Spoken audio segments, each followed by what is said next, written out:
Jim Hicks, Rob Hatter. You are now tuned in to the Chop Shop. I'm Retro. Let's get it. We in the Chop Shop. We live in the Chop Shop. We talking sports talk. We live in the Chop Shop. We in the Chop Shop. I'm talking sports talk. So turn your dials up. It's live in the Chop Shop. We in the Chop Shop. We live in the Chop Shop. We talking sports talk. We live in the Chop Shop. We in the Chop Shop. I'm talking sports talk. So turn your dials up. It's live in the Chop Shop. Yeah, it's lit in the Chop Shop. Turn your dials up in the drop top. They ain't based in debate, but they keep it fact straight. Going 30 for 30. Let's do a first take on Facebook Live from 12 to 2. Rob Hatter and Jim Hicks going back and forth like Claude Ray, Skip Bayless and Stephen Smith. From on the court, off the court, straight to the field. Not a man that steals, but I made it steal. To the octagon where I fight to kill. We go face to face, then you write your wheel. I don't play tennis, but I bring the racket. I'm on the floor, I attack the basket. Put you in the casket when I'm overlapping. Never showing mercy, cause I'm always snapping. Never showing mercy when I'm in the arena. Step into the ring, he hit me as I beat him. Step into the court, I'm never backing down. Killing competition, I'm smacking down. Let me get back to the other stuff at the Chop Shop, cause they cutting up. It's Retro coming to you live to the Chop Shop. Now let's turn it up. Yeah, we in the Chop Shop, man. Shout out to Jim Hicks and Rob Hatter. You can catch the Chop Shop live from 12 to 2 on Facebook Live. Let's get it. We in the Chop Shop. We live in the Chop Shop. We talking sports talk. We live in the Chop Shop. We in the Chop Shop. I'm talking sports talk. So turn your dials up. It's live in the Chop Shop. We in the Chop Shop. We live in the Chop Shop. We talking sports talk. We live in the Chop Shop. We in the Chop Shop. I'm talking sports talk. So turn your dials up. It's live in the Chop Shop.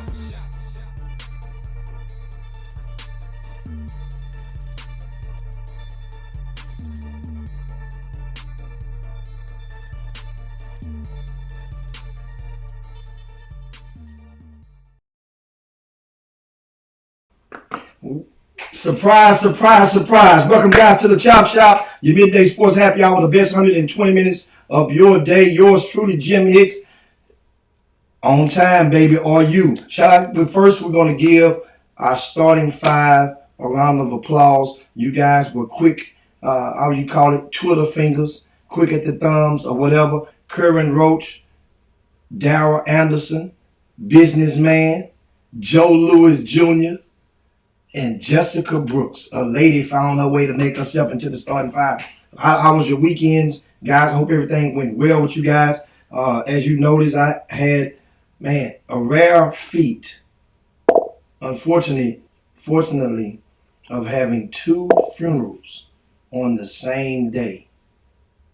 My heartfelt condolences go out to the family of Mrs. Helen Dewey. She worked at TSU in the business office for many years, and many people. She was an advocate for the Homeowners Association in Rosewood. So shout out to Miss Dewey. Her son Clarence Rector, he went to grade school with me, and we were best friends coming up, playing in the park every day. Also, Angela Johnson, Barbara Jordan, class of 1986. She was, remember, last name Johnson, my last name Hicks. We were in homeroom together. This was my homegirl, coming ever since high school. We remained, that whole Barbara Jordan class remained tightly knit, and she was laid to rest on this past Saturday morning as well. So shout out to Barbara Jordan and all of the class and everybody else who were in attendance. Also, guys, we got a lot to talk about today. A lot of topics we'll cover. We'll cover some NBA. We can talk some NFL if you guys want. The draft has been completed. We'll talk some NCAA news. We'll talk some transfer portal news. The portal has completed, and technically, and I'll explain that to you guys later on about what I mean has completed. We'll talk some grassroots. We got some couple stuff in the mailbag. We got, then we'll define a few things and help you guys come up to speed on some of the commitments over the weekend as well. First, I also want to go over this past weekend. Saturday, we went over to Tidwell Park in Northeast Houston for the ceremony, the gym naming ceremony for the late great Frank Seals. Frank Seals was a pioneer for many baseball as well as, but more so probably popularized in basketball. He was you can't possibly talk about pro-am basketball in Houston without mentioning the name Frank Seals. He was a long-time coach. He played at Wheatley High School, where he won state championship there. He went to Prairie View, and Frank was also my first Little League baseball coach. Remember me, Chris Walker and myself. Actually, Chris Walker was on that team as well, the Braves. And that was actually my first ever baseball, playing organized baseball. First ever. And so indirectly, Frank Seals inspired me to go on and pursue baseball as a means to help with my college, to help me get into college for next to nothing. So that's it was a good experience over there, man. And they didn't expect that many people that showed up at Tidwell Park. I mean, you had the mayor of Houston there. You had several House of Representatives and dignitaries and politicians. Then plus not to mention a host of guys who played under Frank in the pro-am ranks. And unfortunately, I was the only person present who played baseball for Frank Seals. And I found that, kind of concerning to me, as I may reach out, try to find some of those guys in the next few weeks on social media. I see you, Jameson Morrow. Shout out to you as well. And welcome to the Chop Shop. We're going to ask you guys to do right now. Share the show right now. Let's get a good share out to your timelines, to your friends. Once again, let's get a good share out, if you will. You can share the show, and so we can get this party started on the Chop Shop in good rare form. First and foremost, of course, this NBA on the docket. I'm waiting for some of you share. I'm waiting for some of you give us a thumbs up on the YouTube as well. If you're in the YouTube room, give us a thumbs up. I see Gina Lofton. Shout out to Miss Lofton. She's there. Her son has been invited to the G League Combine, Kenyon Lofton Jr. And he will be making a business decision shortly thereafter, whether he will stay, remain, or not remain, whether he would become a professional basketball player or whether he will remain in the collegiate ranks. We can hardly wait because we are expecting him to do so on the Chop Shop Live when the time permits. Shout out to Melvin Dews. I see Scholar Athletes Joe. I see Rod Wells. JY for Life is up in there. I see you pumping up. He's going to stay down with the Jack 8 line. Now, I'm trying to save some of my voice. My energy coming. But in NBA, both road teams won last night. Milwaukee Bucks started the day off. Let's just talk to them first. Greek Freak, triple-double, double-digit win. They held Boston to under 90 points. Drew Holiday was once again masterful in controlling tempo. Is it me that Drew Holiday, even though you don't realize, is he looking like a young Chris Paulish? Is he going into that mode, the way he's controlling? Doesn't it, He's reliable, not just serviceable. Drew Holiday is seriously productive with the Milwaukee Bucks. He had 25 points, 9 rebounds, 5 assists, 3 steals. Right? And yesterday's 101-89 win. All right. I mentioned the Greek Freak, 24, 13, and 12 for him. Now, mind you, triple-double in a double-digit win over Boston. However, Greek Freak didn't shoot it particularly well. And we all know that. So despite not shooting it well, he was 9 for 25. 9 for 25 he was. Right? Missed almost half of his free throws. He was 6 for 11 from the free throw line. But he was so dominating in other areas of the game, mind you, to that it made it easy. Remember I told you guys the X factor for this Milwaukee team. The X factor. Remember I said it's gonna be twofold. It's gonna be Brook Lopez and Grayson Allen. Lopez didn't score a lot. He only had 6 points, 3 for 7 from the field. But he pulled down 10 rebounds, 3 blocked shots. That's 10 possessions.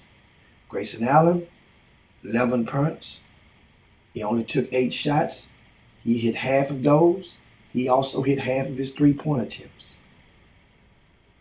Grayson Allen, the X factors come into play, and in this controlling win for the Milwaukee Bucks. Now, as for Boston, of course, Marcus Smart had a dinger and had to leave left and didn't return. But Milwaukee they were in control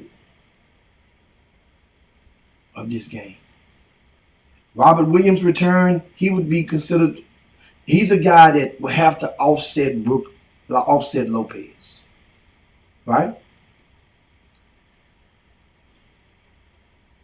And it was close. Pretty much you can call it a wash. Pretty much. Remember, Lopez had 10 rebounds, 6 points. Robert Williams had 8 rebounds and 6 points. So we go look at, Horford, he made his quota. 12 points, 10 rebounds, double-double. That's about what you expect from Horford. Right? Marcus Smart had 10, limited time for him. 1 for 6 from 3-point land. But Marcus Smart gets some mulligan on this game. Gets some mulligan. You look at Brown, right? For Boston. I'm talking about Jaylen Brown. Jaylen Brown, 12 points, right? 9 rebounds, 4 assists. That's not what we expecting from Jaylen Brown. We're expecting more from Jaylen Brown. Jaylen Brown has to, put it like this. Jaylen Brown has to offset Holiday. His output has to offset Holiday. Just like Tatum's output has to somewhat offset the Greek Freak. If you're just looking at it in those layers. No Middleton. Did you expect Milwaukee to put the hammer on them like this? Well, could have been. Understand.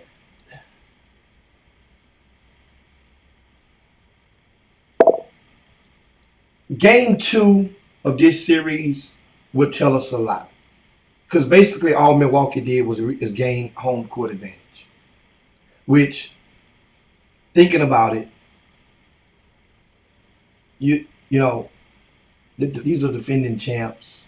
A lot of teams just cruised on into the end of the season and felt home court didn't even matter as much. Kind of reminded you of the Cavaliers when Bron was there. And it felt that way with certain teams. It didn't even, just like look at Golden State, we'll talk about them in a minute. It didn't even matter. You got to worry about who playing us. We ain't got to worry about who playing you. Right? And game 2 will define a lot. Because, of course, Boston cannot lose game 2. Milwaukee can lose game 2. You see what I'm saying? Boston cannot lose game 2. So that's why game 2 becomes so important. And in that aspect, Tatum, Tatum didn't quite meet his mark, but he did way more, twice as much as Brown did. If Brown steps up, think about it, you lose by 12 points. Brown steps up, and if he scores 23, 24 instead of 12-ish, then guess what? That's the gap. That's where it is in the numbers game. And speaking of, we told you about the Golden State Warriors. What an awesome game that was last night. Memphis,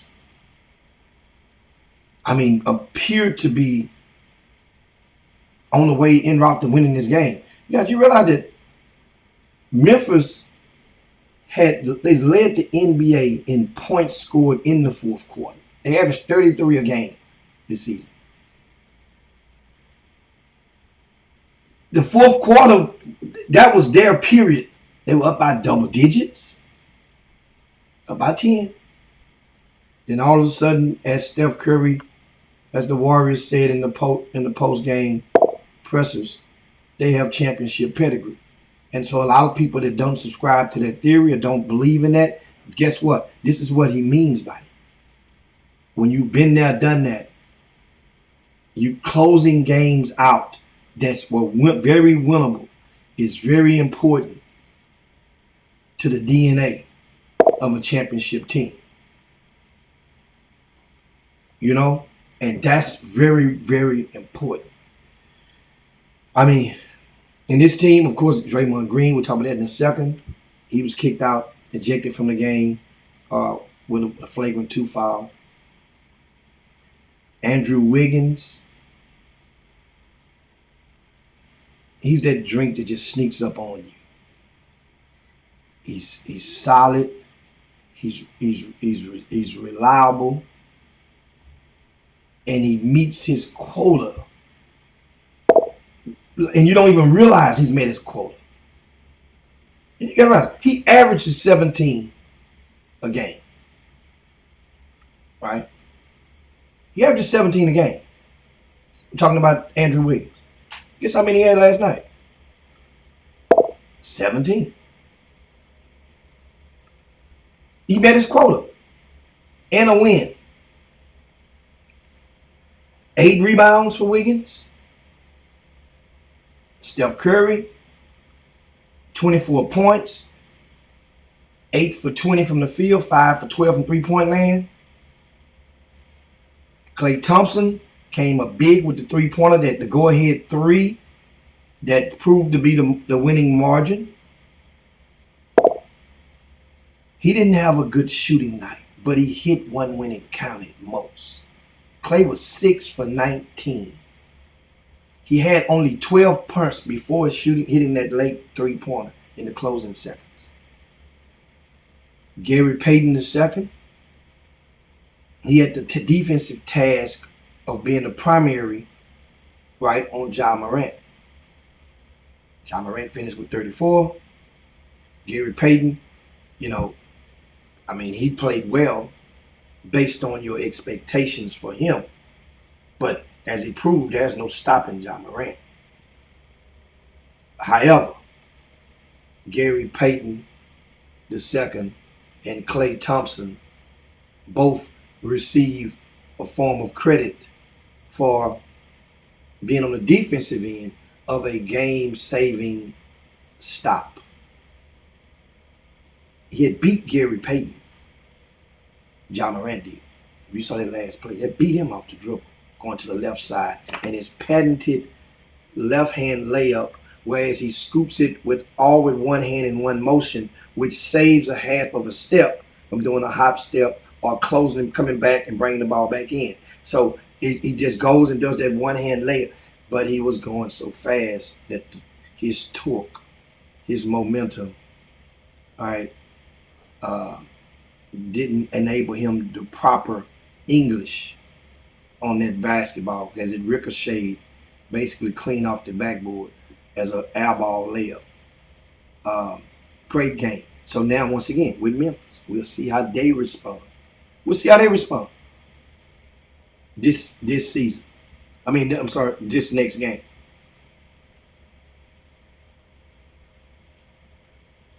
Draymond Green will be back. However, just as Draymond comes back, what's the big fella name? Steven Adams comes back, possibly. But I like Jackson last night for the Grizzlies. Right? Talking about Jaron Jackson Jr. He heated up in the third frame, ended up 33 points, 6 for 9 3-pointers. He only took 18 shots. It was efficient. He heated up, and then somehow, of course, people make adjustments, and one of the adjustments was to keep him from getting that ball in his hands so easily, and therefore it took that option. It made that option not as accessible as it was.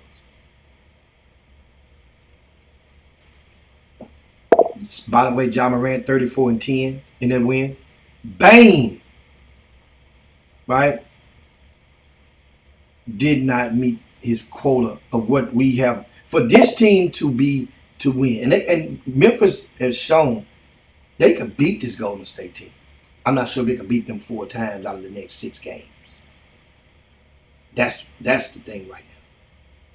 They can beat this Golden State team, but it would take Bane to score more than 9 points. He was 1 for 5 from 3-point land. That's 20%. He has to come forth with more productivity, without question. And speaking of the Golden State guys, do you realize the bench from Golden State outscored? They scored damn near 50 points. The bench did. Damn near 50. And I want to say I'm adding them up, 47. 47 points off the bench. Jordan Poole was a man. Made the decision to start Gary Payton Jr. over and bring him off the bench. Stephen Curry says after the game in the presser, if Steph Curry, don't forget, he came off the bench 3 games. 2 or 3 games in the last series. If Steph can come off the bench, then anybody on this team can come off the bench. That's how you get guys to buy in. Poole comes off the bench, drops 31 in a win. So now, and that's how that could be a teachable moment for some of you guys. For some of you guys, guess at the lower at amateur levels. That could be a very teachable moment, how you can get guys to buy in. You want to get some cohesiveness? How about getting that star player? Look at me now and say, man, I need you to buy in, follow me on this. How about if we start this guy? You say he's coming back from an injury, like Steph was. We're going to start this. He's been starting, been doing well. How about we start him and then bring you on off the bench? You're my starter. Trust me. It's almost like, think about it like this. It works so well in minor league baseball. What did I mean? I mean in Major League Baseball. In a sense. when people say the Houston Astros, Jose Altuve has been out, right, for the last few ball games, but he's in his return. They don't just bring him back to the major league team, to the Astros team. They send you a player on assignment to the minor league team, which is the Sugarland Skeeters, and you play, get your rhythm back, play a couple of games, then you get assigned back to your desk at work. Jose Altuve knows he's a starter. There's no insecureness on that aspect. So the same thing. That may be a way. One of you high school coaches or grassroots coaches, try it. Try it. Now, if that star player may not be willing to buy into that, then that's a problem right there within itself. I'm going to guarantee you the same amount of minutes. But let this other guy start. It's going to help the culture. It's going to help the chemistry of the team. Guy buys in, you win, he produces, the other guy produces, everybody's happy. It's the locker room. Have you guys ever been in a locker room where your team has won, but then everybody ain't smiling? And then there's a team that loses and everybody ain't frowning. That need to be on a t-shirt. Where Gary at? Gary, we need that on the t-shirt, boss. That needs to be on a t-shirt. Pay attention. In all wins, everybody ain't smiling. In all losses, everybody ain't frowning. I've seen it. I've definitely seen it.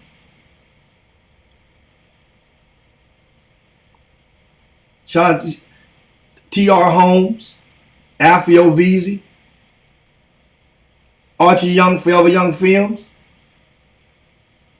We said Melvin Dew spoke to you earlier. Kendrick Lewis.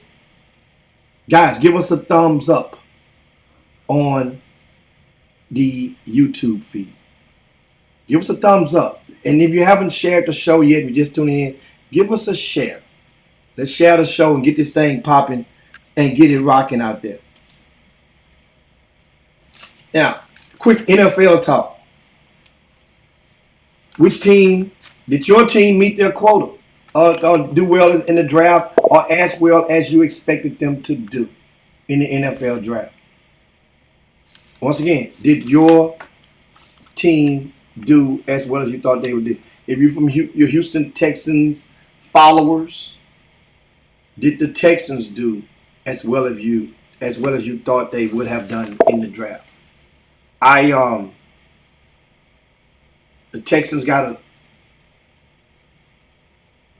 a defensive back from LSU, Derek Stingley Jr., with their first pick. And with their second pick, they took a young man, homegrown, which was like one of maybe 2 or 3 H-Town players that they picked in this draft. And which is Kenyon Green, played for Atascocita High School, Texas A&M. And one of the things that I've noticed that, of course, this kid Green, I've actually watched him play when he was in high school. Atascocita, has always put a powerhouse football program that's been in place. But however, it's been overshadowed by current district rival or district foe, North Shore High School.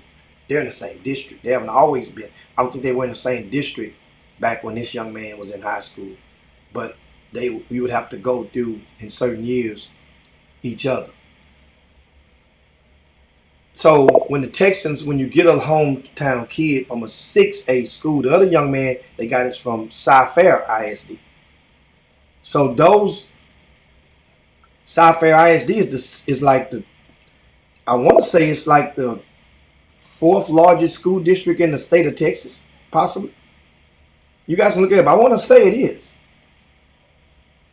It's the third or the fourth largest district in the state of Texas. One of you guys in the boom room look that up for me and help me out on that. So what it does, possibly, it gets that district on board because they're going to promote their former player getting drafted by the Texans. That means that district has, and their constituents, their power brokers, it will help get their fair share of maybe, it's not going to move the needle. Don't get it twisted. However, the Houston Texans, remember, they were trying to basically give tickets away this past season. So they need to rebuild all from the bottom. They need to get it out the mud, so to speak, with ticket sales this year. Well, Cy-Fair ISD probably has no problem doing what they need to do to help buy a suite. You follow me? Or a block. Or some because now to support this young man, he went to Cy-Fair High School, and they were a state contender as well.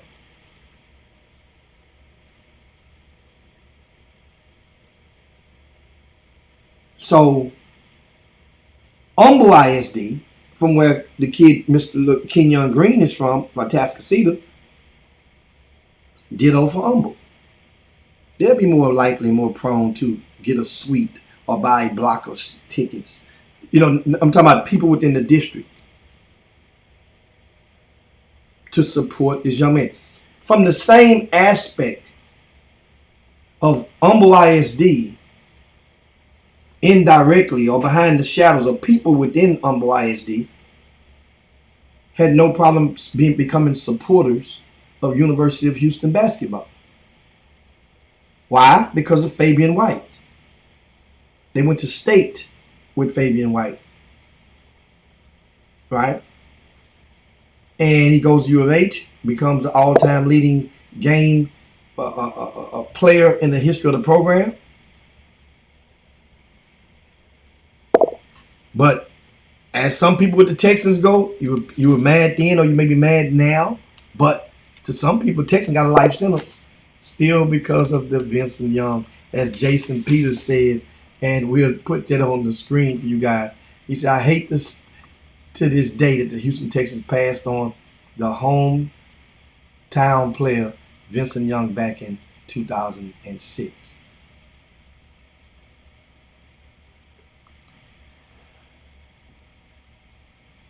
How do you think that would have turned out though if Vincent Young really would have stayed? Everybody can't perform when they're selected by the hometown professional team. Even though we'll never know, but in your gut, how do you feel that it would have turned out for VY with the Texans if they had picked him? And thanks, Jeffrey Day. I had it right. Cypress ISD is the third largest school district. So that means Cypress ISD, who's the second? No, HISD is the largest. Is the second San Antonio ISD or is it Dallas ISD? Let me know the answer. Who's second? And speaking of the draft, that's right, Melvin Dews. The University of Texas had no players drafted in the NFL draft. No, not a single Longhorn was drafted.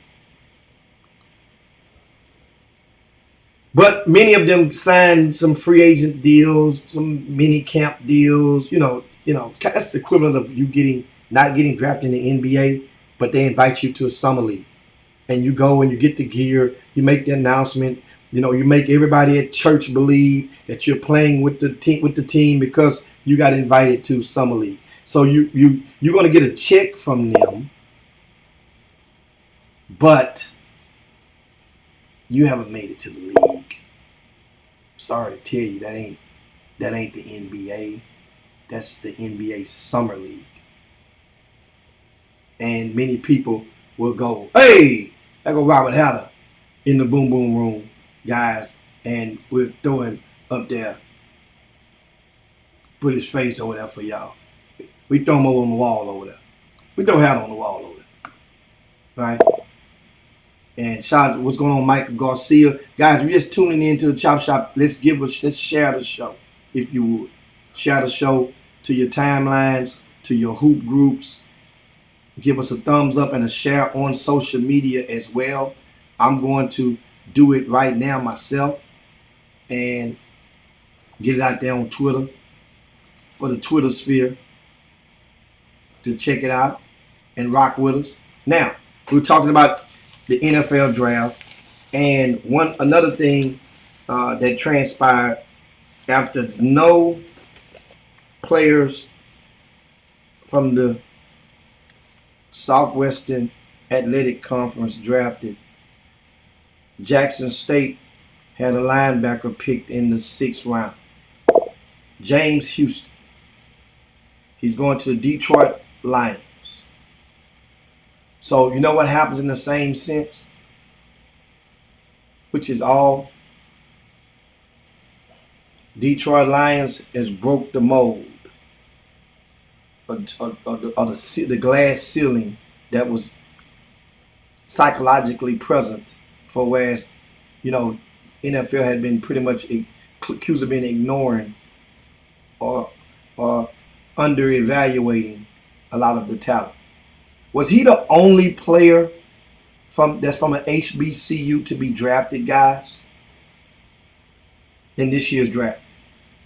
Was James Houston. He went number 217.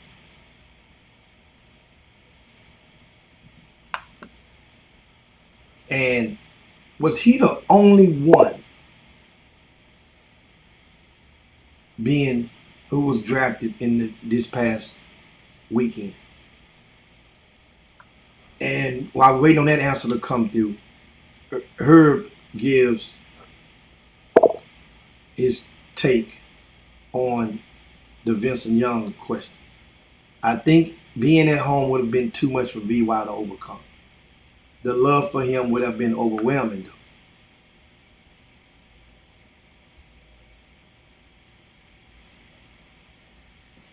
I mean, we never know, but I think economically, it was worth the risk. The Texans. We knew, don't get it twisted. VY, I'm sorry. I mean, guys, he traveled with a posse. He was out there. But from a fan aspect and from performing, like still to this day, VY has a winning record when he starts. When he started in the NFL. VY loved, he played to the ambiance of the crowd. It would have been very risky. Reading the book backwards, you probably can make the case that it wouldn't have even lasted. But, man. So, and thanks for the info. 4 were drafted. Thanks, Thaddeus Moody. South Carolina State had 1, and Darius Mackey. Right? South Carolina State had 1. And then Chicago Bears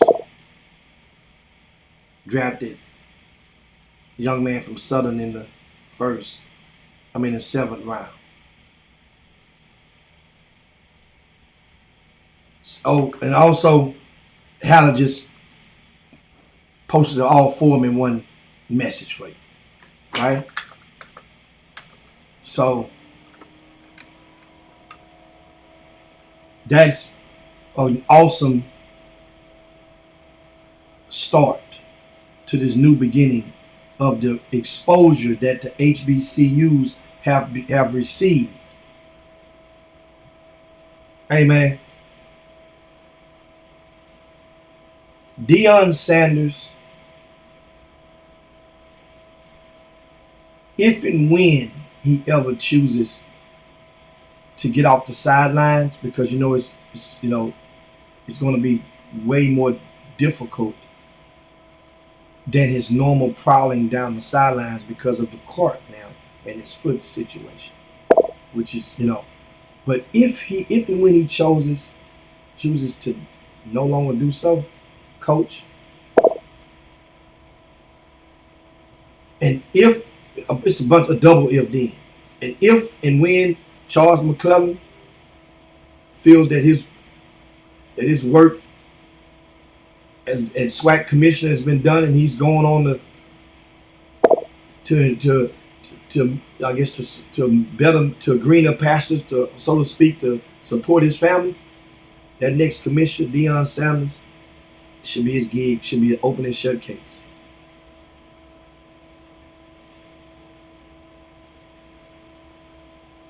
And so they still talking about VY. He loved the ambiance of Wednesday night at Roxy's as well. Yeah. But certain toys you grow out of eventually. Certain toys you grow out of eventually. But guess what? James Harden loved the ambiance of certain things in Houston as well. He still performed for the most part right up until certain playoff series. But for the most part, it was a good run. Which make good runs make you sell more product. Selling more product worldwide, it helps the visibility of the program and acceptance and the culture and the respect. Because you had that dude. And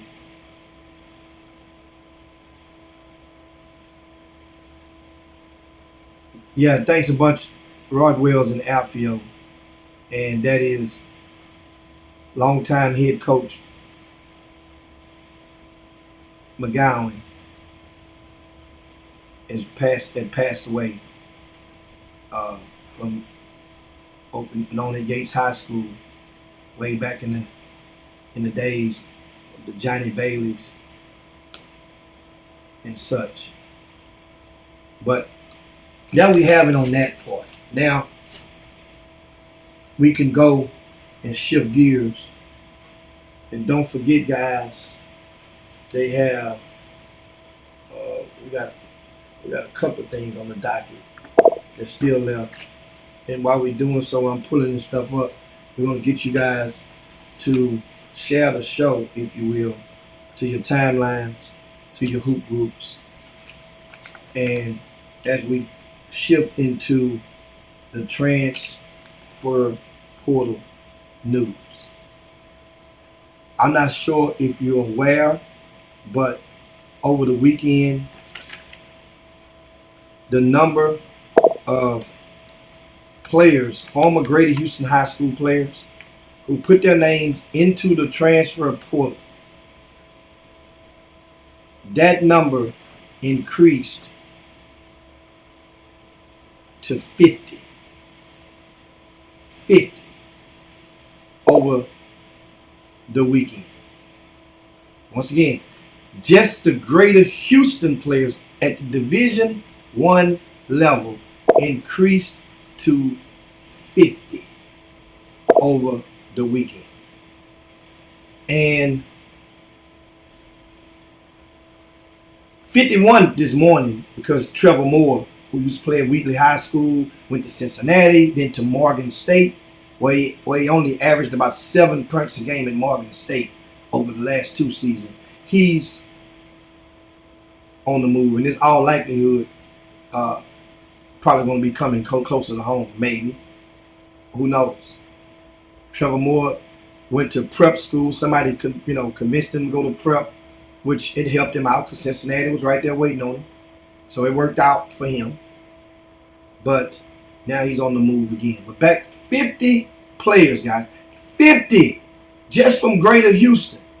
Out of the 50, approximately 15 had secured a Division I destination.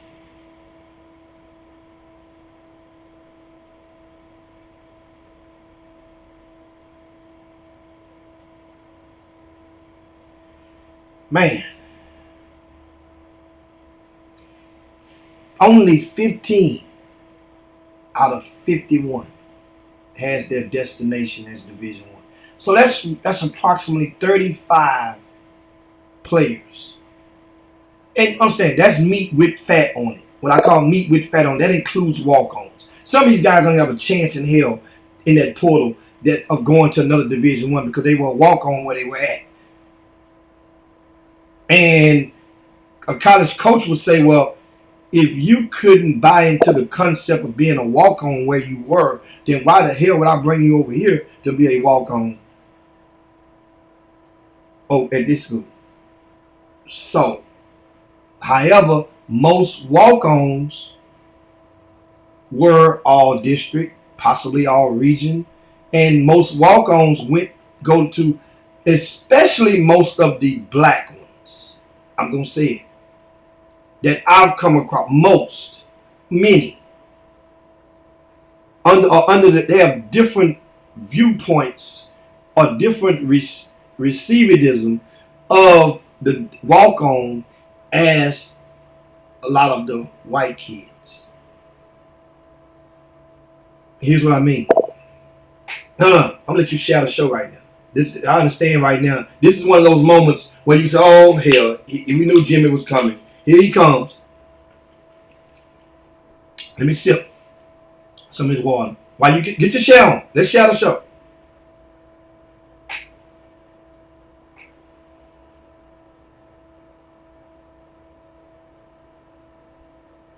Now here's what I mean on the walk-on thing about the black walk-on versus the white walk-on.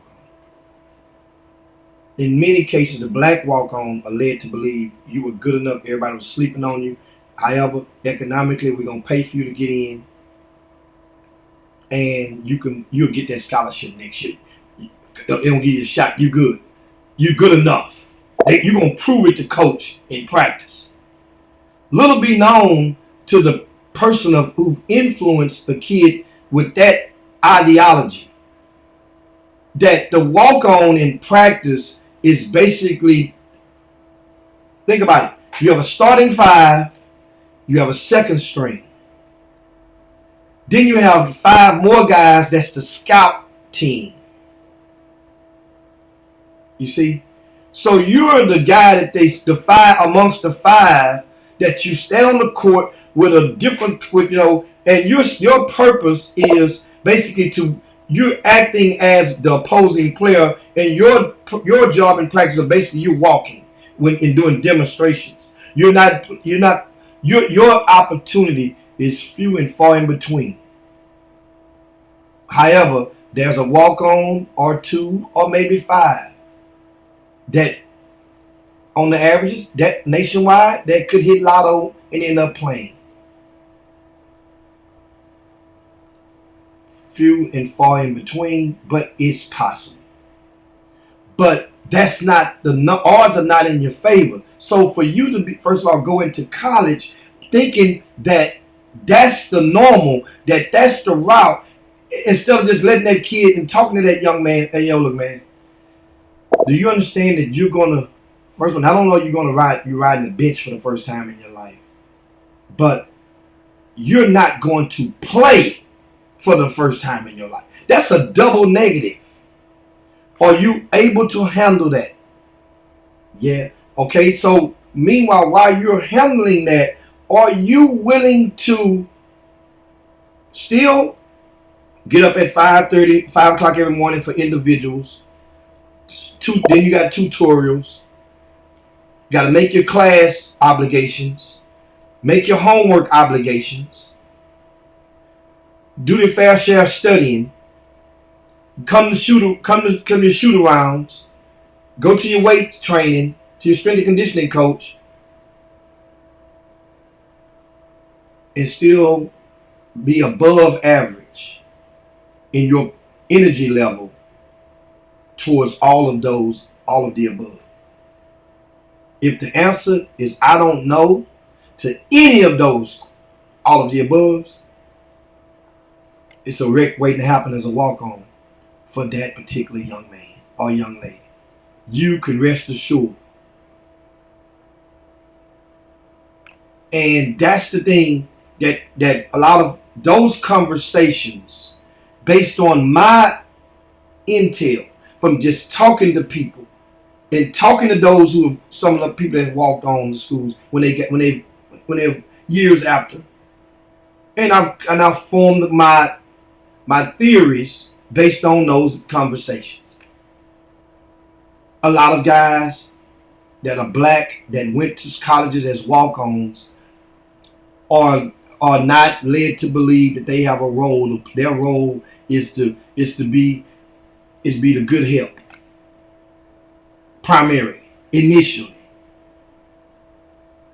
Yeah, it's gonna be a day in every damn practice in the country that a walk on might get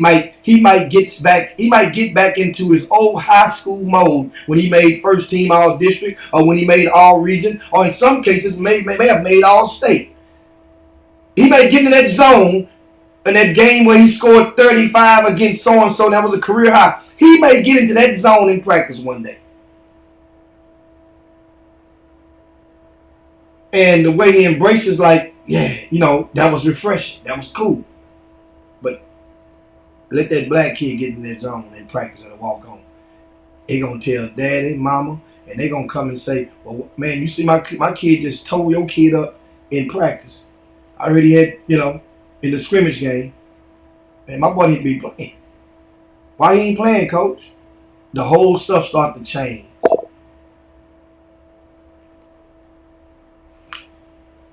The whole stuff starts to change. And because Trey Phillips asked the question, does the walk-on receive the COLA?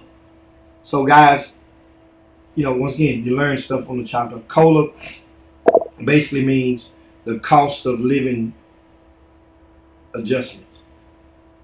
No. Walk-on is not on scholarship. Right? So that's the scholarship from what I understand. So, and one of your Division I coaches or somebody that's watching, I'm saying the walk-on it's not eligible for that. From what I understand, that's for the scholarship players. Remember, because the scholarship players are, name is likeness has changed the game or changing the game, but you were not permitted to go and make money. You were not permitted to go earn money. You were not permitted to basically go and, so you do a lot of stuff. Now that's changing, but that's what, hopefully it helps. And so, but guys, understand that goes to the conversation, because the reason I brought into the walk-ons is because there's an increased amount of players that will be willing now, or parents that are willing now to encourage those kids to take those walk-on spots. But are you talking to those kids and find out what they're willing to do? Basketball may not be that important, knowing if I got to wake up at this time and I don't get to bed until that time, and I got to go do all this other stuff all these days, and I still got to, and I'm still, and I only to go stretch, suit up, and get me a front row seat on my feet on the wood, and I ain't gonna play unless the team is 30 up or 30 down.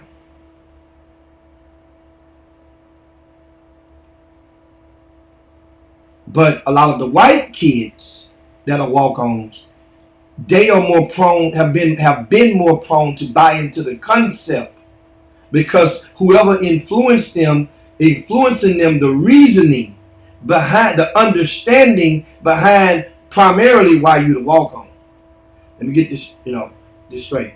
You love basketball. This opportunity for you to go and befriend a lot of these guys. Some of them may even be pros, but in the family business, whatever you're gonna do in life, and it don't work, you got a position role in the family business. And in the family business, those are your clients, your friends. They can help you increase your earnings. What if the dad owned car dealerships? and the kid is a walk-on.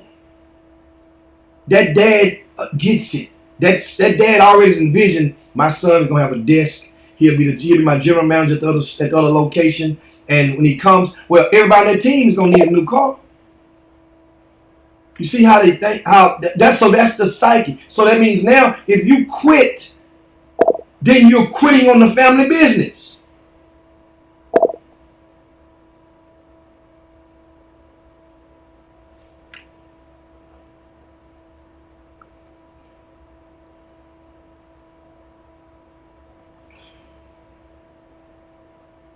Josh Pastner is probably the poster child of the walk-on who got it and made millions off of buying into what what the person of influence, the seeds they planted in him of understanding.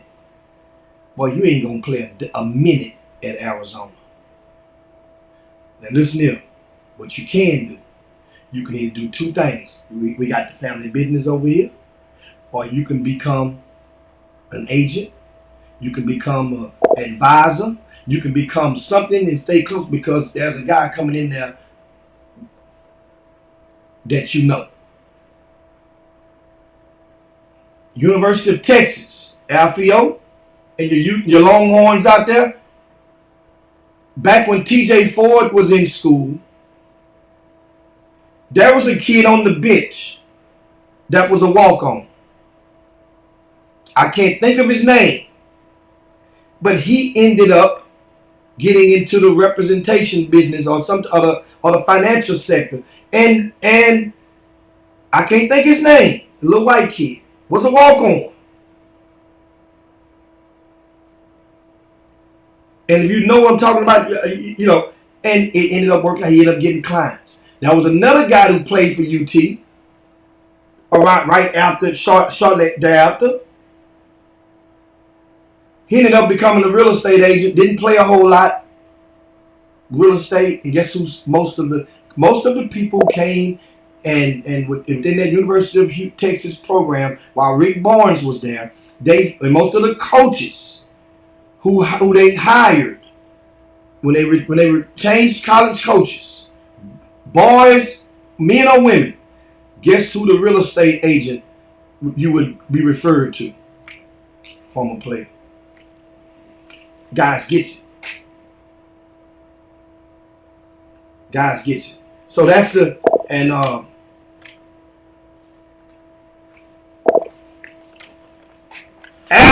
That's it. Little Adam.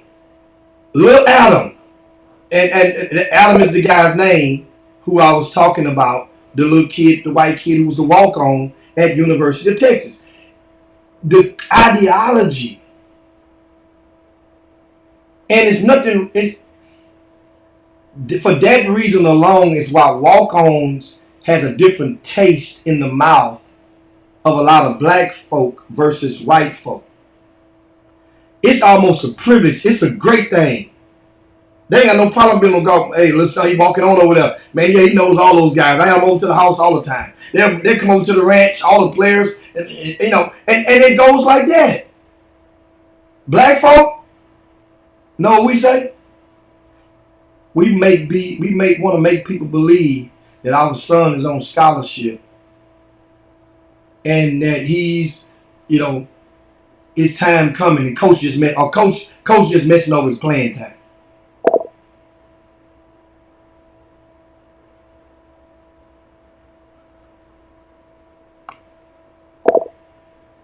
And here's a good question, Melvin Dews. Have you ever saw walk-on at bigger colleges that could have gotten a scholarship at a smaller college? Yeah. It happens all the time. Certain situations has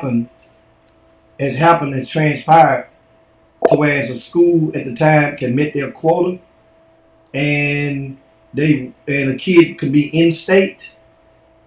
And they wanted him, and the kid agreed to come on in and take this walk-on spot. But people knew in those type of situations that it was a very rare situation that isolated. You definitely word that was scholarship ran out.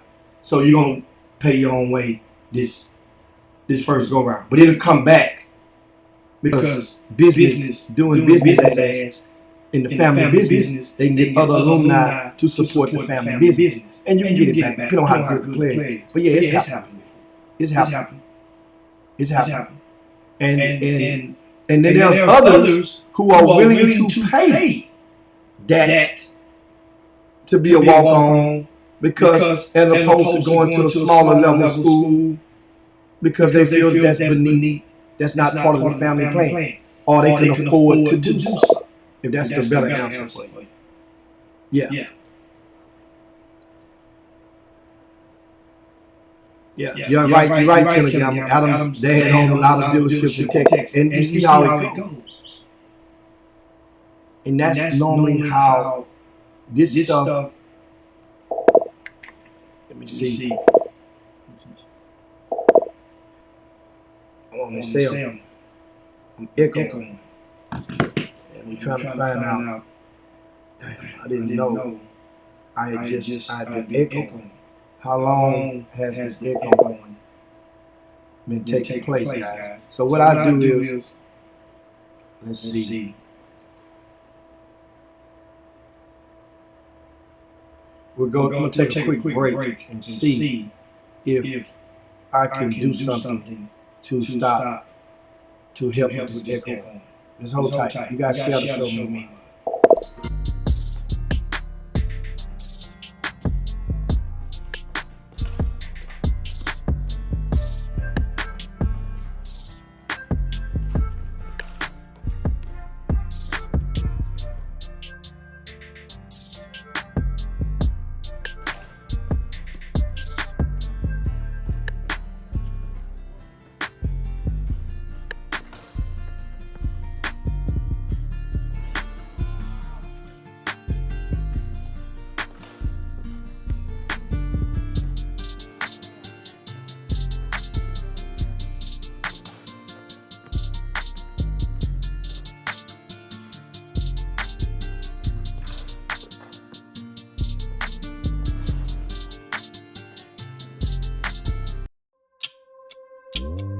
How are you going to be on the stage? How are you going to get from off the bench to on the floor?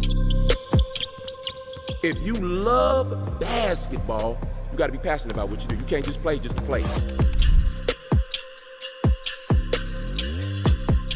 If you really want it, you'll need to make sacrifices. You'll face doubt. You will fail. That choice is yours. All right, and we're back. The Chop Shop Midday Sports Happy Hour, the best 120 minutes of your day. Hopefully, the sound is a little better right now. You guys let me know. Hopefully, it is. And we will move on. And Michael Joyce, hope I didn't bring the echo. It says a little better. Great, thanks. Thank goodness. So, now, this next topic. Of course, we're at the top of the hour right now. Welcome to the Boom Boom Room. If you're on the Facebook feed, can you share the show to your timelines, to your pages? Do that if you would be so kind. Give us a good share right now. Go into one of your groups, one of your basketball groups, or basketball-related public groups. Do not share the show to a private group that you have on Facebook. If you're in the YouTube Boom Boom Room, then please give us a thumbs up. If you would do so, give us a thumbs up, and you can share it to your Twitter page or your Instagram from the YouTube page as well. All you do is hit the share button, and you can see it go. So, I'm yours truly, Jim Hicks, and of course, Robert Hatter is traveling today, and we're just going through a variety of topics. Right now, we're on the amateur basketball segment, and over the weekend,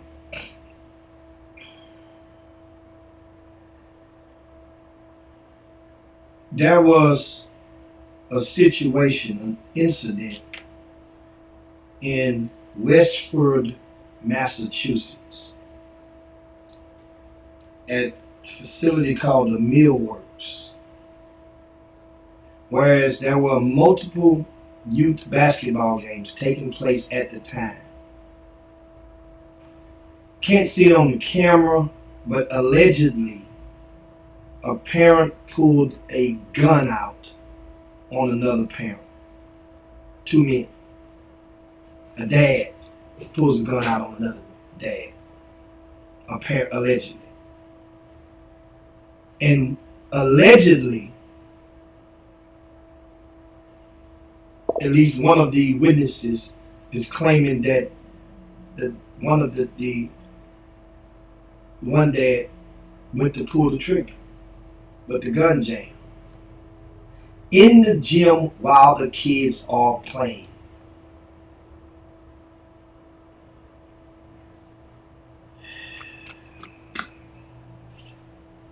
Westford, Massachusetts, again, is where this took place.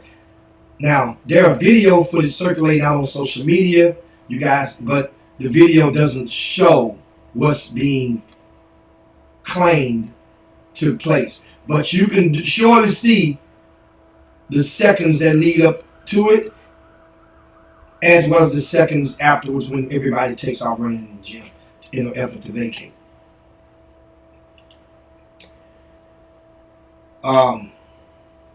Just when you think it can't get any worse.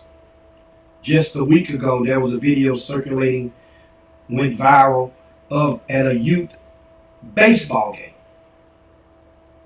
where at a park, it appeared at a field, an outdoor field, where gunshots and gunplay were prevalent in the background, pistol play. And those young people had to take cover in the midst of that.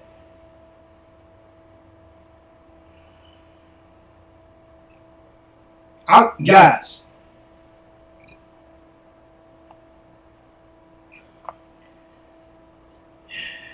my thoughts on this stuff.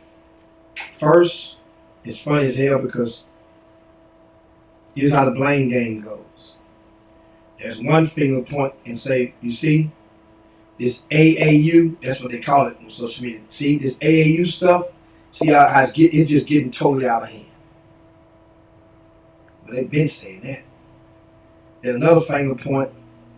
These parents, right, to the AAU and the event organizer. The event organizers and the AAU, so to speak, will point the finger and say, man, these damn parents is getting out of hand. Then you got the parents who point the finger and say, you know what? If the facilities would invest in metal detectors, or if the facilities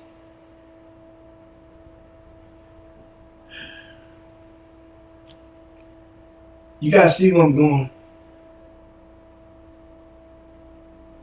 If the facility, then the parents would point the finger and say, well, if the politicians would have had a different stance on gun laws, then blah, blah, blah. So the blame game points all around the horn. And the thing is, to the fact to where then once you engage and entertain those sidebar conversations, here's what happens. You forget to not even including, find yourself not even talking about what actually took place. A person allegedly took place. Allegedly, a person took out a gun at a youth sporting event, and guess what? And brandished that weapon. I don't know to what intent. I don't know to what degree. I don't know, but still, that's the allegedly. That's happened. Now you can go and make all of the excuses in the world, but a decision was made to bring that pistol into the gymnasium.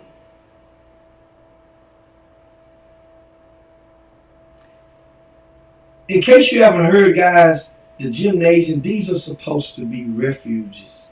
These are supposed to be some of the safest places for the kids.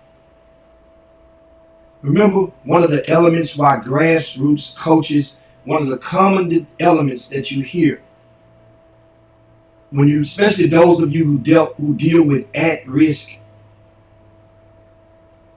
kids, follow me now. You hear it all the time. Man, this basketball, it's keeping them kids what? Off the street. Playing basketball, keeping these kids out of a gang or being preyed upon by the gangs. You see, this basketball keeps these kids out of jail. Now, for those who don't have any contact or direct involvement with such type, not necessarily the kids, but the environments of which the kids that I'm describing, the situation I'm describing, come from. There are environments like that where it's at risk. That's why I call them at risk. Don't get it twisted now. This facility in Westford, Massachusetts, that park that went viral last week at the youth baseball game, I bet my right pocket neither one of them was in nothing equivalent to the 5th Ward, 4th Ward, 3rd Ward, 9th Ward, whatever you guys ward or hood you want to say. I guarantee it wasn't that neither one of them was located in the same type of community. So my point is that can happen anywhere. At-risk situations, you guys know what I mean when I say the at-risk situation with kids. Now we have people, why do a grown up who's not in the working capacity feel the need to take a gun into a youth basketball game? I understand. We've seen movies with players based in Chicago and all that. We've seen those documentaries. But if for you to actually unstrap up when you go in, and if you're not an official sniper of sniper status, of SEAL status by a branch of the military, deemed it by one of the military branches, then chances are you're gonna miss if you did pull it out and shoot. You probably are going to miss. Then what? So you making a decision is worth missing one time. These events, what I can say on the other side of the fence is security, and I say it all the time, should be a requirement, which a lot of events is not.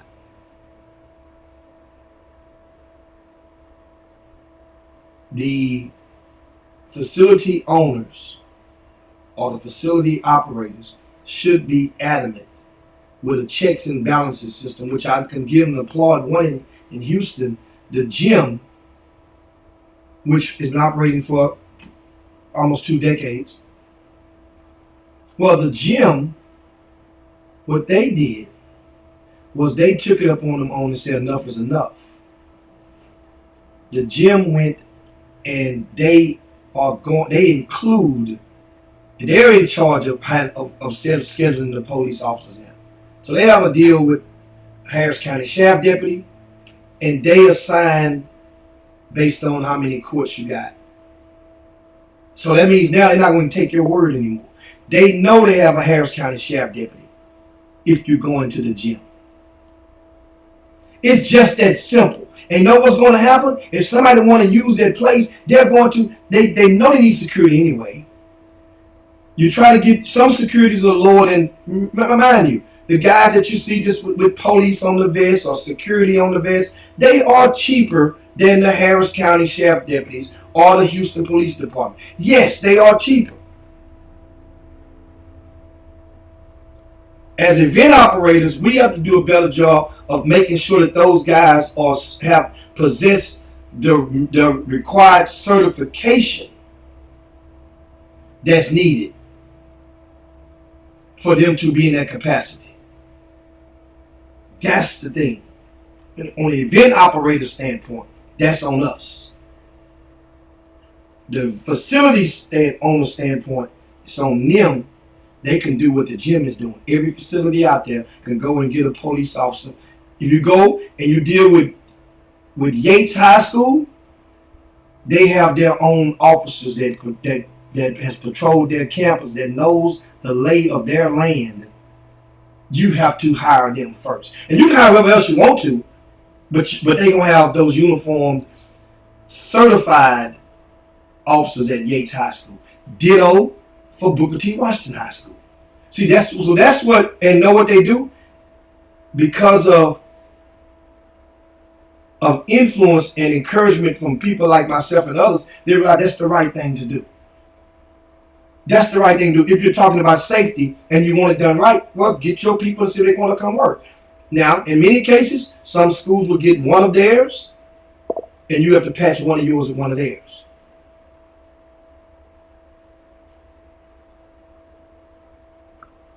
And that's the thing.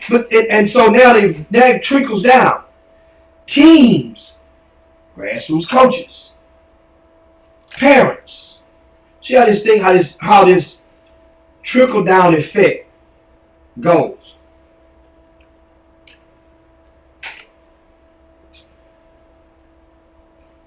Teams. I had a coach text me this morning and asked me, do y'all give away awards at your tournaments? I said, of course. So that, in my mind, I'm like, that's all you worried about? If we give away awards at the tournaments? I would think, here's questions that everybody, guys, you have time. You could do this. Everybody can take care on their own. I know I'm going to be proactive on vetting some of the security that's working my events moving forward. But you guys can be proactive at doing your part. Ask the event operator if he's going to, what kind of security is he using? What arm, of security? Well, it's no big thing. I'm saying Rick Nelson is starting a security firm. I mean, that's thinking outside the box, because that's something that goes and can touch every event, whether Rick Nelson's having an event or not. He still can have he's going to go and get the certificate, because he recently received his certification. So Rick Nelson, understand, he's not HPD. He's not Harris County Sheriff Deputy, but Rick Nelson has his license to carry, and also he has took the training courses that qualifies him to work in the capacity of a security officer. And I didn't realize you have to have different types of level of certification. Some people got to get a different certification if you want to be a security guard. A bodyguard. I didn't realize that. That's a different type of certification that you must have to be a bodyguard. You got to have a different certification if you're going to be around different types of events, whether it be a concert, a sporting event. There are different variations of certification. Rick Nelson and Sandra, they're putting some stuff together to put together a security firm. Well, Sandra's going to be learning a lot of females. Right? Let me see, if I froze up, guys, let me see, and we go to a quick break and come back and make sure I haven't frozen up. Let's see. Right back. Chop shop. How are you going to be on the stage? How are you going to get from off the bench to on the floor? If you love basketball, you got to be passionate about what you do. You can't just play just to play. If you really want it, you'll need to make sacrifices. You'll face doubt. You will fail. Whether or not you succeed, that choice is yours. Now,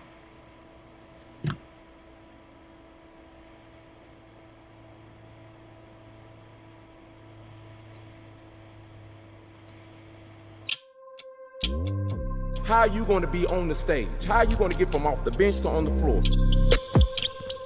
If you love basketball, you got to be passionate about what you do. You can't just play just to play.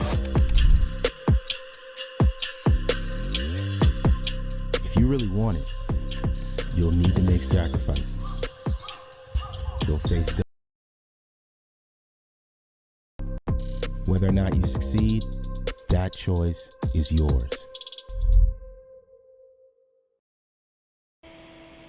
and it appears that we are still locked in and frozen. Guys, and now I know I do a lot of the things on the show, but I have not been experienced on how to get unfrozen. So, with that being said, I'm going to have to prematurely end the show today. And I know you guys are just getting into it and taking notes, and we'll continue this conversation on tomorrow. But we have a special guest. But I'm sorry, I'm not experienced enough in. He said I'll take the voice over nothing from Melvin Dudes, and I'm just surprised, haven't gotten a. You know what? I think I may be able to pull something off. I may be able to try one thing. Maybe able to try one thing. Let's see. Let's see.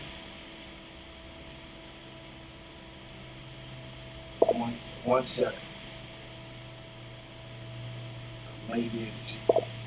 Y'all just hang in there with me. Hang in there with me. Let me do the break, that way you don't see more. Hold tight. I think I got one rabbit up my head. Hold on.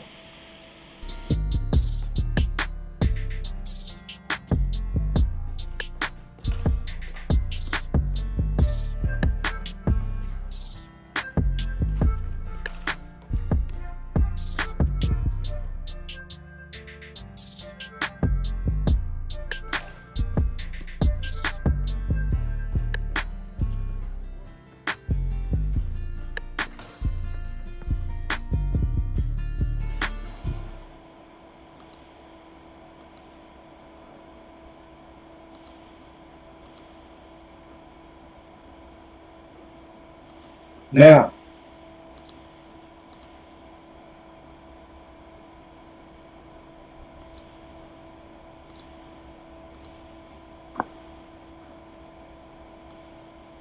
I did it. I did.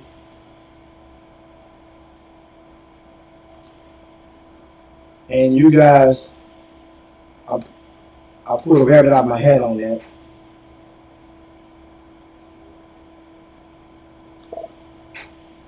And sorry for those of you guys, I didn't want to restart it. Sam said restart it. I restarted with a made up with a, I didn't want to lose everybody and flip the rug like that. So, YouTube guys, let me know if you guys see me on YouTube. Am I there?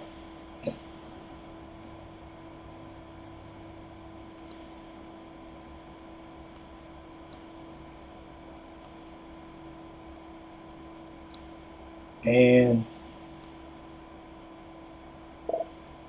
there we go.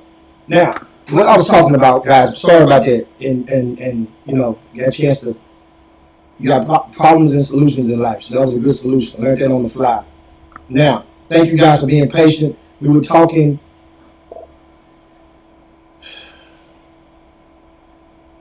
about these events and solutions on different layers. And one of the things that I had was about in regards to, we were talking about security. And let's mention that Rick Nelson and Sandra, they're considering they're not considering, they're in the motions of putting together a security firm. So you put this security firm together, and Rick Nelson, you got different levels of certification, which I have the intel now, and Rick has sent it to me. It's a level 1, level 2, level 3, and level 4. Level 4 is a bodyguard.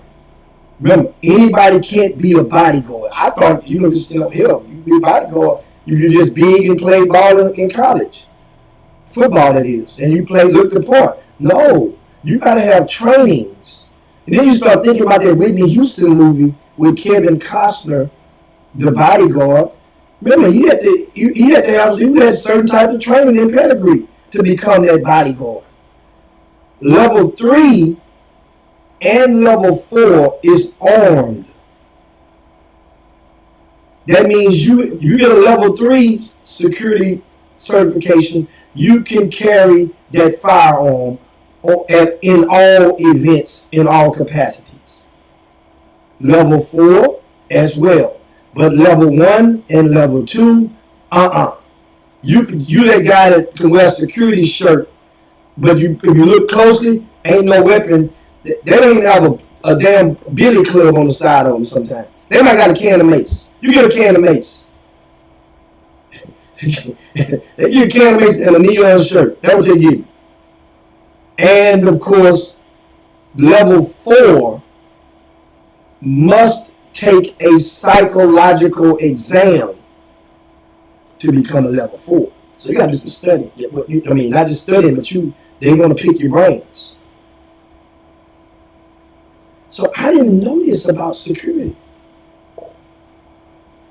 And that way now you guys can tell automatically if a guy's if he's level 1, level 2 versus level 3 or 4, is when you go to the gyms, that post security guy, if he has a pistol on him or not. And then you can just try him now. That's what you can do, parents. Out the blue sky, walk up to the next security officer that you see and ask him what level certification does he have. But in a non-antagonizing way. What security? You level 1, level 2. You don't even say act like you know. Act like you enthused about possibly becoming one. And that's one way to find out.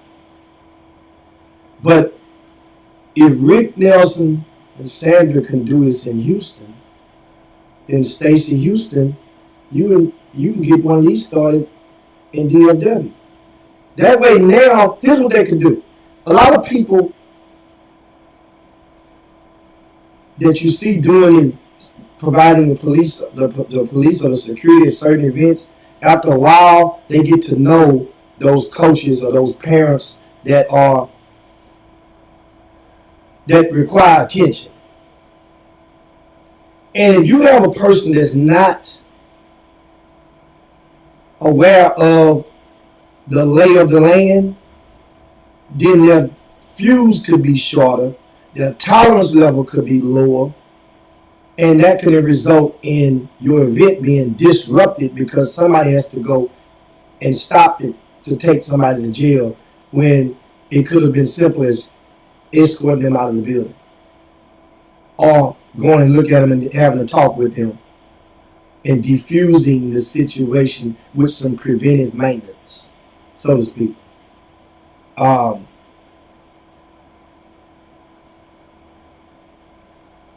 Facility owners, if you are expecting them to come up with metal detectors, then here's a trickle-down effect like I mentioned earlier.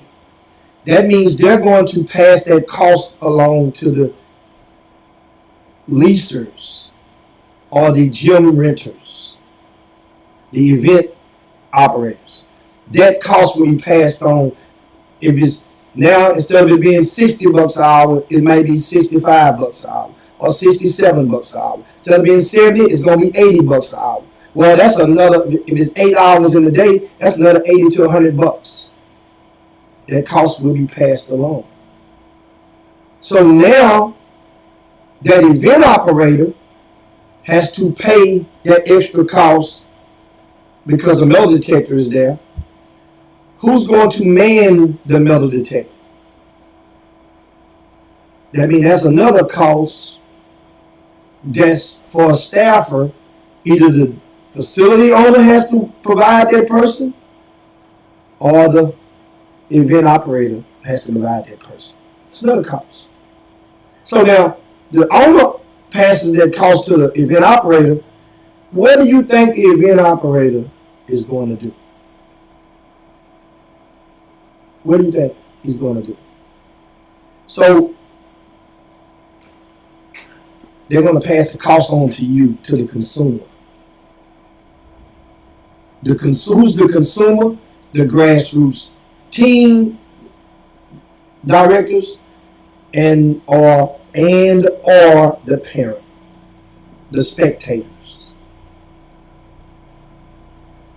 This explains partially why some of the fees have increased so drastically in the past 5 years.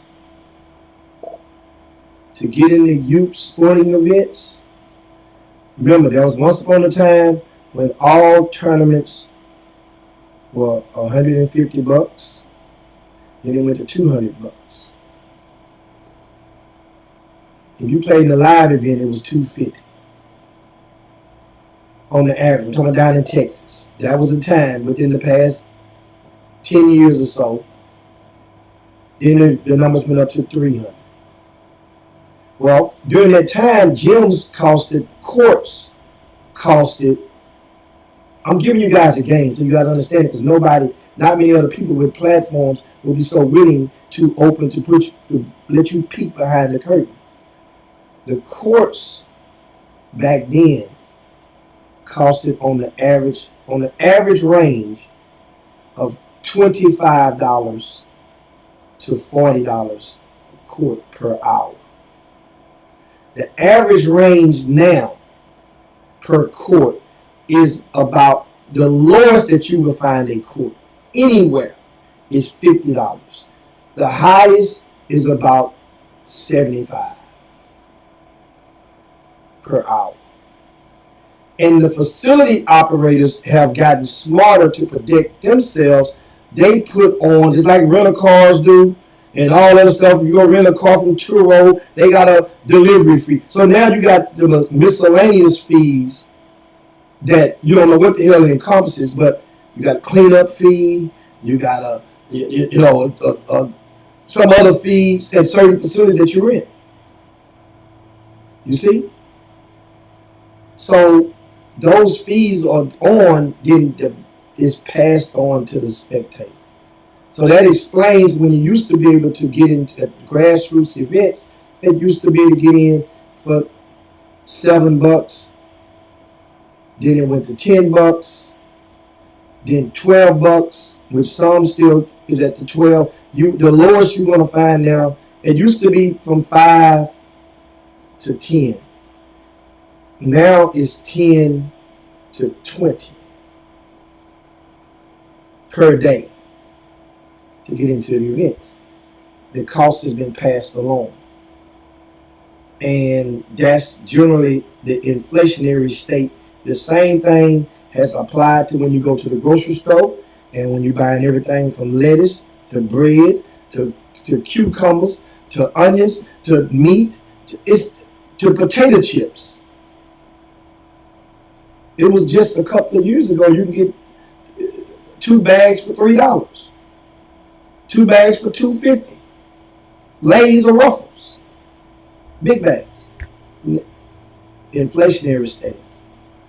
But it's a way you can have a voice to help combat and help absorb some of the costs, the sticker shock, by simply voicing your thoughts before your team paid their money. Before. So you have to take that complaint, that grievance to the program director. The program director informs the event operator.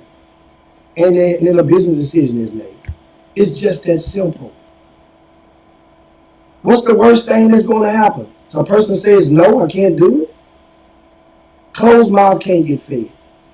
And my thing is, I try to help you guys in order to help you be able to combat that. And obviously, you keep going to events. You keep, and I'm not saying the prices are going to go down.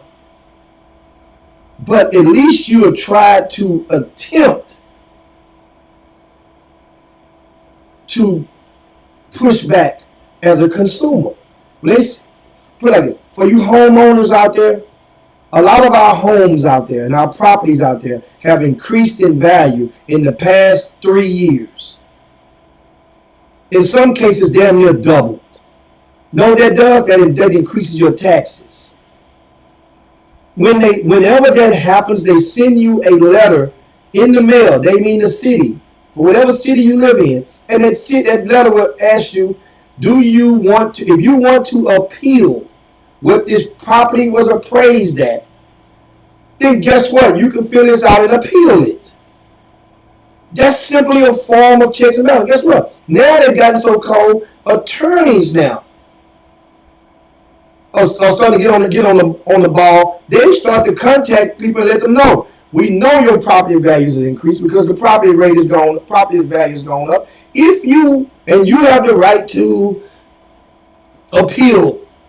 If you want to appeal, we can do it on your behalf. However, we're going to get 50%. You see? Back to this basketball stuff. Reel you back in.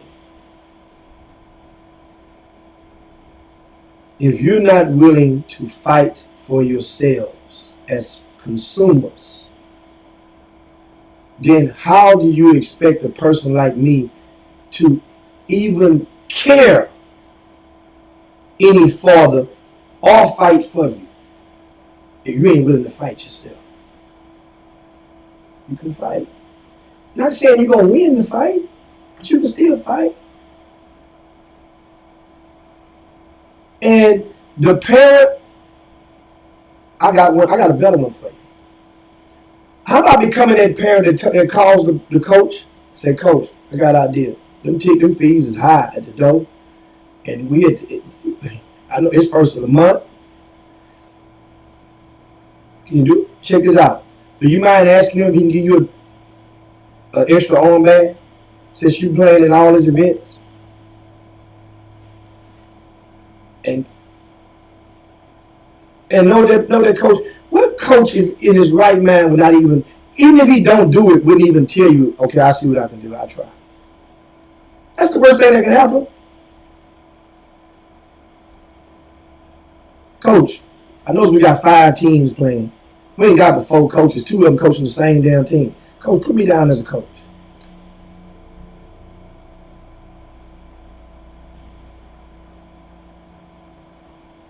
That's something to think about. Something to think about. And lastly, I want to explain to you guys and remind you there's a difference in the terminology. Because a lot of times we hear stuff that like the pistols and the gunplay and the video that went viral, and we hear people say AAU, right?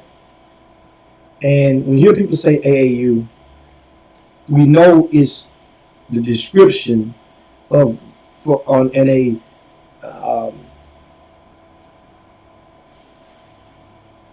I would just say it an acronym for grassroots basketball. But it ain't no problem with that. But a lot of people that use the term really don't understand that it's a difference. But people interpret it all the same and know what you mean. AAU is a separate organization that many people that played youth sports from track and field to gymnastics to softball to basketball and beyond. They became members. The coaches would become members. You would get your little card. You would get insurance, and you would play with the opportunity to advance to the national championships, playing regionals, then go to nationals. Well, over the years, see, back in the days, pretty much if you only played in your YMCA or the Salvation Army Boys Club or the church leagues, anything else you played outside of that was probably AAU. That was the goal, because AAU had a huge carrot at the end of the rope from various age divisions. And that is, if you were a certain age division, your nationals would be in Orlando, Florida, at the Wide World of Sports. So that would be the Taj Mahal. That would be what everybody wanted to advance and go. Well, then became an era where others, right, where other organizations came and popped up, and there had people that didn't necessarily want to support AAU anymore, and you had independent. Basically, it was Independence Day in grassroots and summer basketball. The vast majority of youth basketball that is played around the country is not AAU. That's my point. The vast majority is not AAU. That's the equivalent of you calling TAPS or whatever your private school league is called in your respective state. That's the equivalent of you calling it the UIL. That's the equivalent of you calling the SPC the UIL. They playing the mess at UIL and bundling it all together. I understand it's a hard habit to break, but my thing was, it's 3 syllables.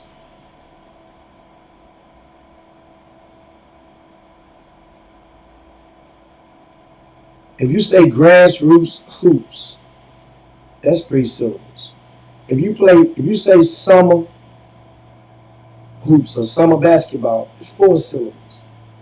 AAU, you saving 1 syllable, and I understand, but I'm not saying don't stop saying AAU. I'm just letting you guys know, because many people really don't know. And here's what happens. AAU get all of that free marketing, and it enables them to stay relatable to a degree and relevant to another degree when you're really not even talking about them. However, when stuff takes place like what just took place this past weekend in Westford, Massachusetts, where the dad allegedly pulled a gun on another dad and allegedly pulled the trigger, but allegedly the gun jammed up while the kids were playing. You know what the AAU does? They come out and they'll make a statement to remind people at that point, this event was not AAU sanctioned. It was not affiliated with the AAU. You see that? You see? So if that's the case, and they can remind you then, but they'll take the good, which I ain't mad at them. And the thing that's so funny, I can tell you this because standing right here on the other side of your screen, I was once the chair of the AAU for the whole Gulf Association. I need to put it on my bio for people that, I forgot to add it on my bio. Yeah, I was once the chair of the AAU Gulf Association. So I understand intricacies about the amateur athletic union and can go on all day with other stuff. And but I want to let you guys in on that, and so that just that and understand. Like me, I use the term grassroots most of the time. I used to say summer ball, summer basketball. I still say it's a lot of the time summer ball, but after we had Gary Charles on the Chop Shop, and I understood his plight, and out of respect, that's it's kind of one thing, black versus color. We start using a better choice, and we start have a uniformed effort into saying the same thing, and that way now it's more, the understanding is better. Like I said, you can still call it whatever you want, but as long as you know the difference, that's my effort was about the AAU versus summer ball versus grassroots basketball or whatever, grassroots ball or whatever you want to call it.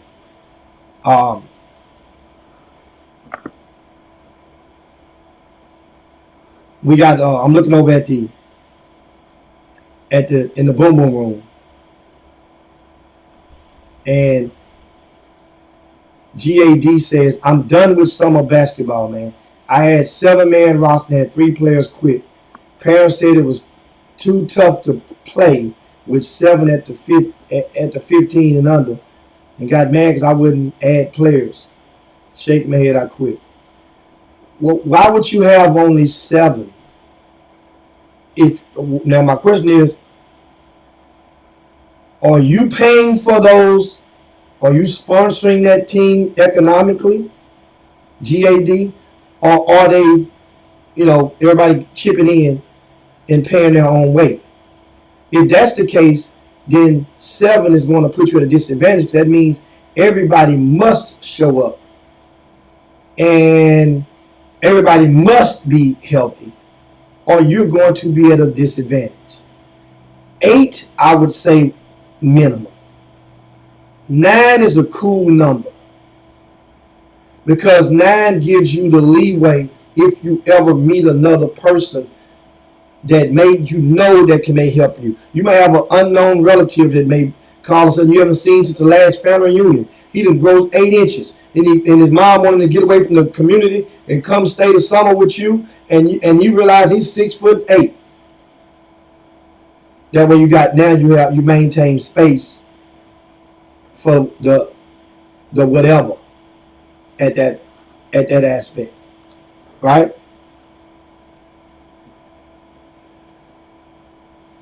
And I'm looking at another. Chuck McCon say 2011, 2012 were the last AAU Nationals I ever played in, meaning as a coach. Evaluation periods and circuit events made AAU tournaments irrelevant. Yeah. They changed the calendar. That hurt the AAU Nationals. And actually, AAU Nationals used to be live. And they fought back because the reason that how AAU Nationals fought back, the fight didn't last long. But because the sneaker companies directly, the circuit events, so to speak, during the live period, that is what, specifically in July, that is what dealt a devastating blow to the AAU's prominence at the 17 and under level. That was because now the attraction was AAU Nationals was one of the rare times that a mom and pop organization could possibly get to play against one of those sneaker teams and enjoy Vegas at the same time. You get to see some of these names, put names with faces. Social media wasn't as prevalent back then, but that was a cool thing. Well, the obligations of the sneaker sponsor team shifted where they felt obligated for the secondary high school teams, but the 17 and unders were indeed obligated.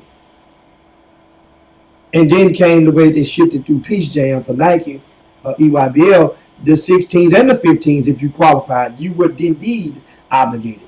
So if you play in AAU Nationals, then guess what? You had to go and qualify at a regional qualifier, which often took place while one of your circuit events were going on. Didn't even make no sense at that time. But I'm going to tell you one thing that AAU was valuable for. And I told people, AAU, for the mom and pop team, it's worth it if you have kids that may not have insurance at home, health, dental. Back in the days, it was $15 a kid for insurance. A team of 10, $150, and they are fully insured. Of course, that's your secondary insurance would be the AAU. Your primary, well, if you have primary insurance, it would go first. But you would get the full benefits, but only if you suffered that injury while you were participating in the company as the team, whether it be in practice or a game, on the way to the game, on the way from the game, then you're covered by the AAU insurance. Everybody had a card with a medical number, $15. So me, what if little Johnny got hurt? How the hell the AAU didn't know he got hurt at practice? Or he got hurt in the park across the street just messing around. So that's why they call it. You fill up the gap. I'm not telling you how to do it. I'm just telling you what ifs. Teams practice year round. So that was the thing. Hey, what's going on, Miss Tamisha Pruitt Ray? The mom of Sean Ray. Hey, what's going on, Mrs. Ray? Welcome to the Chop Shop. Share the show. And to your timelines, to your friends, to your groups, and whatnot. We're getting ready to land the plane shortly. I'm gonna answer and address a couple more posts in the Boom Boom Room. Did I miss something by letting my son sign a full cost of attendance scholarship over a prep school? What does an athlete gain from prep school? Answer for the people. Well, number one, I don't know what all you received and what's in the paperwork of your full cost of attendance scholarship, right? And the prep school opportunities, whereas we have a young man in Greater Houston, Sam Bradford. He played at Goose Creek Memorial High School. He announced over the weekend he will be attending Hargrave Military Academy, which is a prep school located on the East Coast up in Virginia. And you say, well, what does an athlete gain from prep school? Prep schools aren't for everybody. There are different types of situations for prep schools. Just like it's anything, just like some prep schools will have certain spots will be paid spots to meet a quota. Other spots, you have maybe a couple of scholarships spots that you can give out. You can bust them in half. You can do what you want to do. There's no obligations. They're not governed by, let's say, an NCAA to say you have 13 scholarships. No. So you have to ask. And depending on how good your son or daughter is, it will pretty much dictate the demand level from that particular institution, or that particular prep school. Meaning, if they're offering a full scholarship, that means basically they're waiving the tuition for that prep school. Full meaning they're also taking care of his or her board and room. That means they probably want that person a little more than the next kid who they're going to tell is going to cost them $30,000 or $50,000 a year to go to. And in some cases, is that worth each his own? Is that worth to pay more than you would pay to go to a junior college? Is that worth it to pay? I know plenty of people who paid to go to prep school, and only to make their peers believe that their kid was on scholarship. We've had people from Houston who paid tuition. I mean, understand, they could afford it to go to Oak Hill just to tell people at church, my baby going to Oak Hill. Now, they knew the walls were going to close in at some point in time. People going to look on, it's realized, wait a minute, I don't see LeJan on the roster. But Oak Hill got another team that you guys never read about. You never heard about. Oak Hill has other teams. Same ditto for Montverde. We had a kid from Houston went to Montverde a couple of years ago. It was widely believed he was ranked number 1 in the city, but our number 1 don't equate all the time to number 1 in the country. It's almost like running a track meet. You ever been to track meet and you saw that the first heat, that was the first, second, and third, but one person might have ran the 11 flat, might have been 11-2, and then 11-5. Well, the second heat, first place might have been a 12-5. Second place, 13. Third place, 13-7-5. Third heat, first place might have been 14. A slow heat. If that 14, that person that won that particular heat ran in that first heat, they would never qualify, never advance. That's how you look at these stuff. This young man was number 1 in Houston, went to Montverde, and ended up playing on their other team. Eventually, he made an appearance on the main team. Good thing. But the thought, that wasn't the sale. Hopefully that answered your question, Mr. Dews. Shout out Miss Dora LeBlanc. I see you joining us on the Chop Shop. And you guys are hopefully that I was able to inform you, enlighten you on a variety of things today, a variety of topics. And that's one of my main purposes of the Chop Shop, is having a platform that you can be able to empower and inform and educate you guys, and hopefully encourage and enthuse you enough to go and share the show with others. And as you do so, it helps us to increase the digital footprint. That's all. That's all. Let me tell you something. One day, and the Chop Shop is already pretty popular based on other similar platforms, pretty popular nationwide. Remember, only a fragment of the people that you see in those numbers are actually watching the show. It's way more than that. A lot of people, they can watch the show and they don't have to tap no buttons on their keyboard. You don't even know that app. Then others, they help us keep it going because the Boom Boom Room is so grand. And all right, and I'm trying to get an understanding of the question. Is that being a full-time student at prep school? Yeah, yes, sir. It's being a full-time at a prep.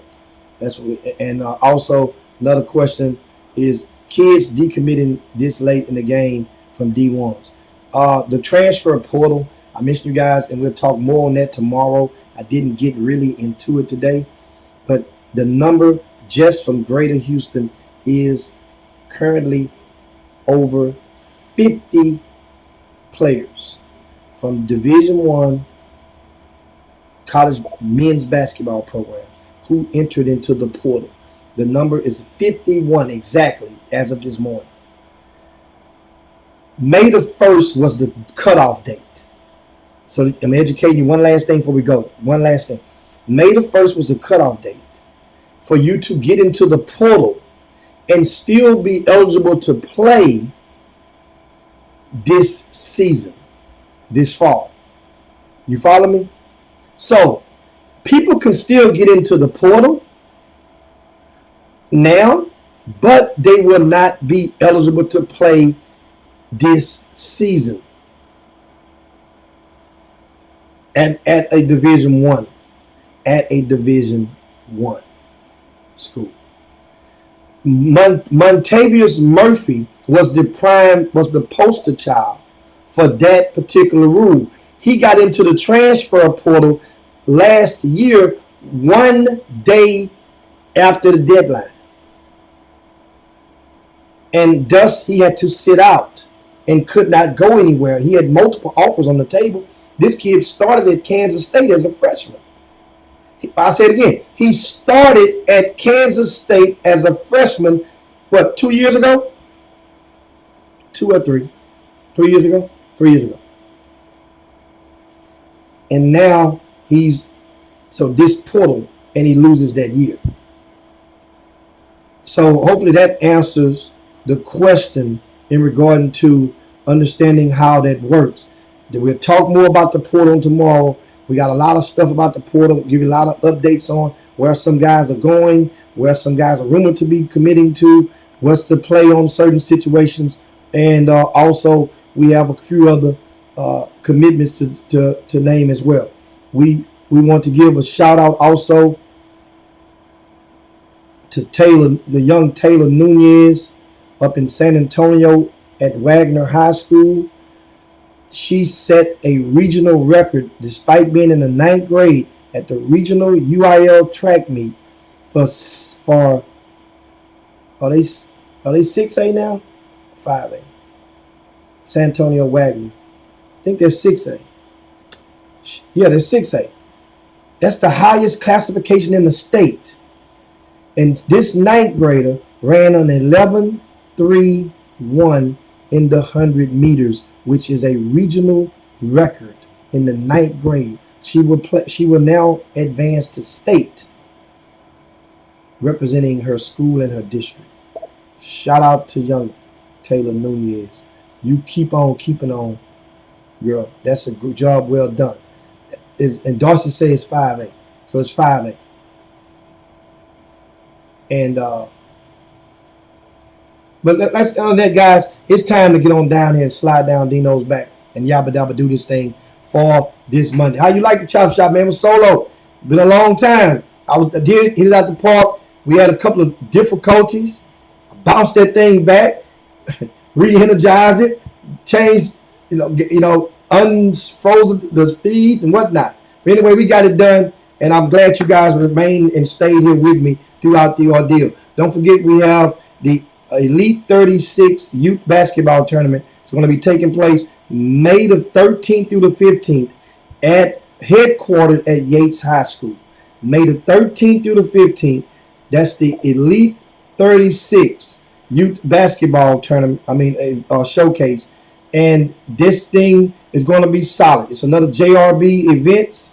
And as a token of our appreciation, once again, you mentioned them fees earlier. We lowered the fees. Instead of charging you guys $350, $300, $250, $200, this thing is only $150. So that means it's more than enough parents to go and share what the discounted rate and absorb. So guys, once again, you're not stuck, won't be stuck in the gym all day. I'll be putting the schedule together myself. But make sure you go to rcssports.com and you can reserve your spot for the Elite 36. On tomorrow, I tell you some of the teams who's committed to that particular event, and you will see then that it is going to be some good fire there. I strongly encourage you to come, and if you have a team, come and join us, get some exposure. After all, you're playing in other events. What particular are you playing for? You know one thing, there's an opportunity for exposure exists for you at any event that I'm affiliated with. But for now, guys, we want to thank you for joining me. But we have to run. I have to run right now. Thanks again so much. See you guys in 22 hours. You're not getting no full allotment of overtime today from me. I gave you 5 minutes to tardy be all about the rain. And I'm about to make this thing sing. I'm going to put this water on something. Get ready for the NBA games tonight.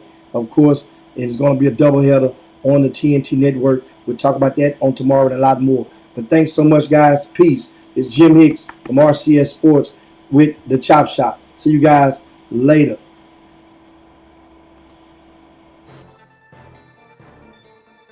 Jim Hicks, Rob Hatter. You are now tuned in to the Chop Shop. I'm Retro. Let's get it. We in the chop shop, we live in the chop shop. We talking sports talk, we live in the chop shop. We in the chop shop, I'm talking sports talk. So turn your dials up, it's live in the chop shop. We in the chop shop, we live in the chop shop. We talking sports talk, we live in the chop shop. We in the chop shop, I'm talking sports talk. So turn your dials up, it's live in the chop shop. Yeah, it's lit in the chop shop. Turn your dials up in the drop top. They ain't based to debate, but they keep it fact straight. Going 30 for 30, let's do a first take. On Facebook Live from 12 to 2. Rob Hatter and Jim Hicks going back and forth like Carter Ray, Skip Bayless and Stephen Smith. From on the court, off the court, straight to the field. Not a man that steals, but I made it steal. To the octagon where I fight the kill. We go face to face, then you write your will. I don't play tennis, but I bring the racket. I'm on the floor, I attack the basket. Put you in the casket when I'm overlapping. Never showing mercy, cause I'm always snapping. Never showing mercy.